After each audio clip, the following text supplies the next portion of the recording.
ക്ഷേത്രം ദേവസ്വം കമ്മീഷണർക്കും വിജിലൻസിനും അറിയാം.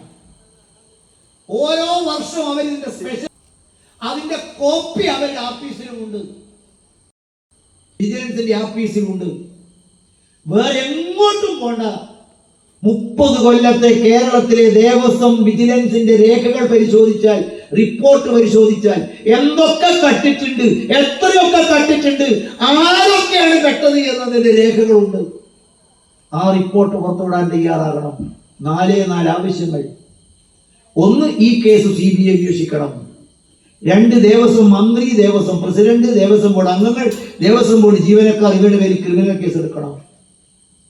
കഴിഞ്ഞ 30 കൊല്ലമായി കേരളത്തിലെ ക്ഷേത്രങ്ങൾ നടന്നിരിക്കുന്ന കൊള്ളയെക്കുറിച്ച് വിശദമായ അന്വേഷണം നടത്തണം. സ്ട്രോങ് റൂമുകൾ പരിശോധിക്കണം.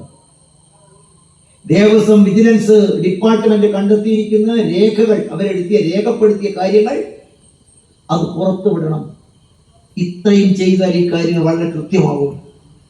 മറ്റ് രാഷ്ട്രീയ കാര്യങ്ങളൊന്നും ഞാൻ സംസാരിക്കുന്നില്ല. അതൊക്കെ വിശദമായി സംസാരിക്കുന്നതിന് വേണ്ടിയിട്ട് ഇവിടെ പാർട്ടിയുടെ ജില്ലാ സെക്രട്ടറി, വൈസ് പ്രസിഡന്റും പ്രകാശനും ഒക്കെ ഉണ്ട് എന്ന് മാത്രം ഞാൻ ചൂണ്ടിക്കാണിക്കുന്നു. ഒറ്റ കാര്യം മാത്രമാണ് ഞാൻ ഇവിടെ പരാമർശിക്കാൻ ഉദ്ദേശിക്കുന്നത്. ഇന്ന് ലോകത്തിന്റെ നെറുകയിലേക്ക് കഴിഞ്ഞ 10 വർഷം കൊണ്ട് ഇന്ത്യ കുതിച്ചെത്തിയിരിക്കുന്നു. പണ്ട് BJP എന്ന് പറയുന്ന പാർട്ടിയെ കേരളത്തിലുള്ളവർ കണ്ടത് ഇതൊരു മഹാപിന്തിരിപ്പൻ പാർട്ടിയാണ്, ഇതൊരു മഹാ കാലഹരണപ്പെട്ട പാർട്ടിയാണ്, ഇതൊരു വർഗീയ പാർട്ടിയാണ് എന്നുള്ളതാണ്. ഞാൻ കണക്കുകൾ പറയാൻ എൻ്റെ സമയം അനുവദിക്കുന്നില്ല. കാരണം എനിക്ക് ശേഷം നിരവധി ആളുകൾ പ്രസംഗിക്കാറുള്ളതുകൊണ്ട് ഞാൻ അങ്ങോട്ടൊന്നും കടക്കുന്നില്ല. ഒറ്റ കാര്യം മാത്രം ഞാൻ പറയുന്നു. 2014 നരേന്ദ്രമോദി അധികാരത്തിലേറുമ്പോൾ ലോക സാമ്പത്തിക പട്ടികയിൽ ഇന്ത്യ 11ാം സ്ഥാനത്താണ്.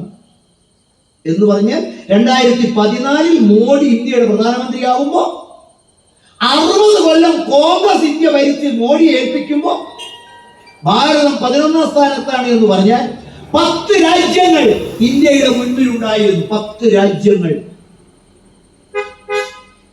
കഴിഞ്ഞ 6 മാസം മുമ്പ് നീതി ആയോഗിന്റെ കണക്ക് പുറത്തു വന്നു. ലോക ബാങ്ക് സാമ്പത്തിക പട്ടിക പുറത്തുവിട്ടു. പള്ളിപ്പൊയിലെ കോൺഗ്രസുകാരും മാർക്സിസ്റ്റുകാരും കേൾക്കണം. ഭാരതം ഇന്ന് ലോക സാമ്പത്തിക പട്ടികയിൽ 4ാം സ്ഥാനത്താണ് എന്ന് പറഞ്ഞാൽ 6 രാജ്യങ്ങൾ നമ്മളെ പുറകിൽ പോയി. 6 രാജ്യങ്ങളെ മറികടന്ന് ഇന്ത്യ. ഇനി ഇന്ത്യയുടെ മുമ്പിൽ 3 രാജ്യങ്ങളാണ് ബാക്കിയുള്ളത്. 1 ജർമ്മനി, 2 ചൈന, 3 അമേരിക്ക. 6 മാസം മുമ്പാണ് നമ്മളെ ജപ്പാനെ 5ാം സ്ഥാനത്തേക്കാക്കി ഇന്ത്യ 4ാം സ്ഥാനത്തായത്. 6 മാസം മുമ്പ് ഇന്ത്യ 5ാം സ്ഥാനത്തായിരുന്നു.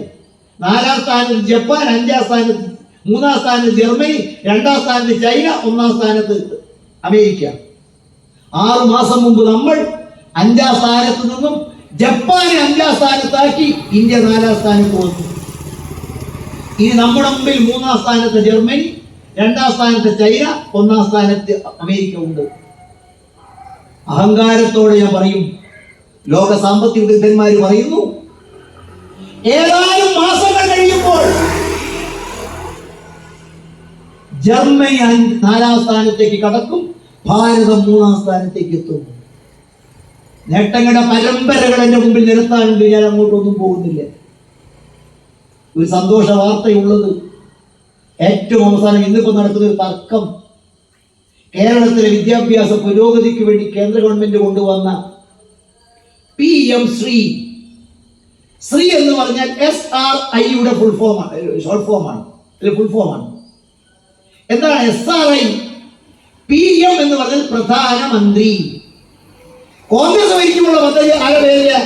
ഒന്നുകിൽ ജവഹർലാൽ നെഹ്റുവിന്റെ പേരിൽ, അല്ലെങ്കിൽ ഇന്ദിരാഗാന്ധിയുടെ പേരിൽ, അല്ലെങ്കിൽ രാജീവ് ഗാന്ധിയുടെ പേരിൽ. ഇല്ലേ? ജവഹർ റോസ്ഗാർ യോജന, ഇന്ദിര ആവാസ് യോജന, രാജീവ് ഗാന്ധി റോസ്ഗാർ യോജന, ഇതൊക്കെയാണ് കോൺഗ്രസ്സുകാരിട്ട പേര്.